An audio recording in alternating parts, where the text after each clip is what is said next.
Okay, I'm going to make a quick video on the Elder Impulse indicator. If you'll notice, click your arrow over here, you drop down. I think it's better if you click this little box up here. It just zooms in on the chart candlesticks. But so the Elder, what it is, I call it the street light indicator. I've got mine set up as red, green, and yellow, just like a street light.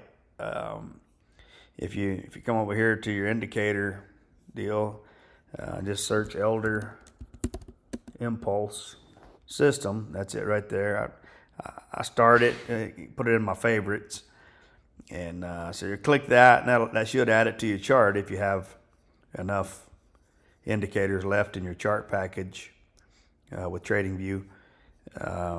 What I did, I went in and set it up. You click your little cog wheel, your setting wheel, and I didn't change any of my inputs. The style is what I changed.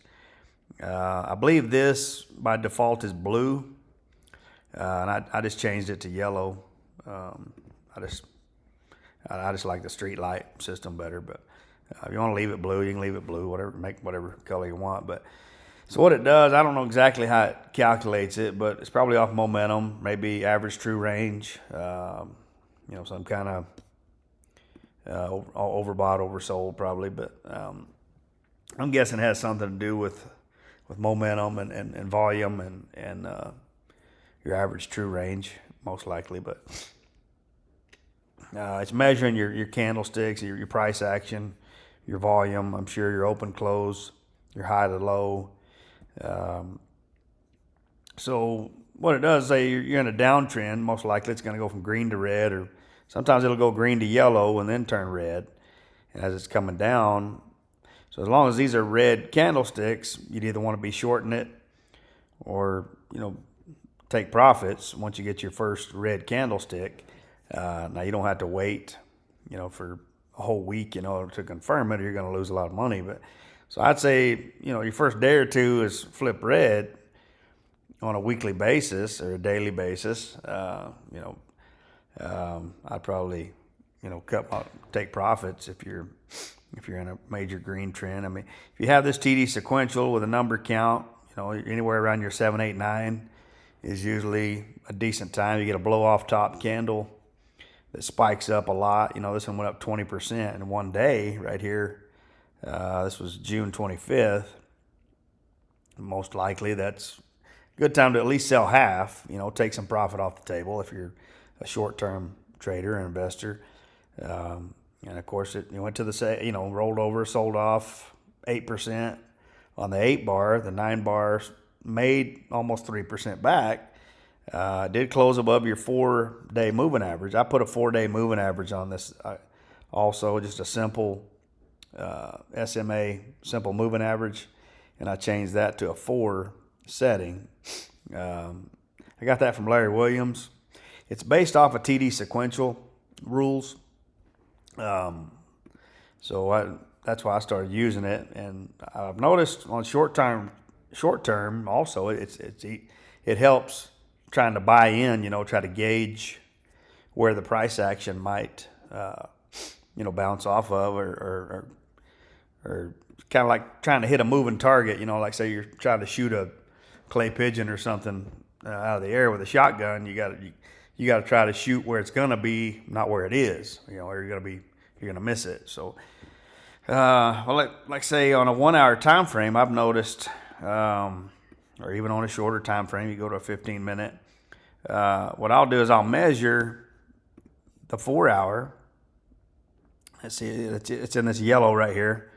So you'll see 72.19. The next bar it went to 72.25. So it's moving right around 6 cents per bar. So I would take this bar and I would add 6 cents to that 72.25, and hopefully you got your 72.30 or 31. You might have got. I mean, it looked like you would have got it because it did dip below your 4 hour. Now you could have got a little better price, but you never know. Sometimes it bounces right off the top of it. Most of the time it'll wick just a little bit below it. Like right here, it didn't actually go below it. It just depends on what candle time frame you're on, how your momentum's holding up. But so, like I say, it's not perfect. Say you would have bought in. So you're on this red downtrend, and you see it turned yellow.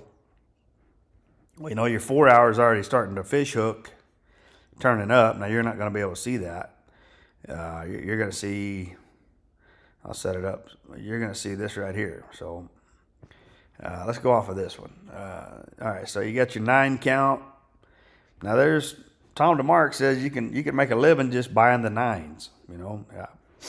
I've seen a lot of times it'll work, but sometimes it goes on and it'll go against you another 3 to 4 bars past the 9 bar. So it's kind of hard, especially if you're trading higher time frames. If you're trading an hour or 4 hour time frame, that's a lot of time to sit there on a losing trade.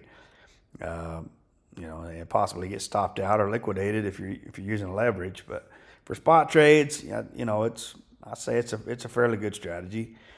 It wasn't the exact bottom. You made a little bit lower low on your what I call your 10 bar, the bar right after your 9. That was the low. Now you could use some other indicators. Your stochastic definitely bottomed out right here. Probably hit close to 0. Then this QQE MOD indicator, or I call it the Q mod or QQE mod or whatever. You could wait for this to retrace back above, at least make a retrace candle histogram bar right here, where it prints a higher bar. That's indicating, less selling pressure on your candlestick. So, you wait for the yellow, or you could either buy the yellow, or you could wait till it turns green. Definitely, I think you get a green bar above your 4 moving average on any time frame, pretty much. Especially if you get the 1 bar where it prints a number 1 candlestick. I think that's a pretty good strategy. Just stay in it until it turns yellow or red, and then get out and take profits. That's what I do. So I'll make this a short video. I'll keep it short and sweet, and just to give everybody a heads up how to use that. I guess put something in the comments, hit the like button, subscribe if you like this video. Maybe put in the comments if you have any questions on it, and we'll catch y'all later.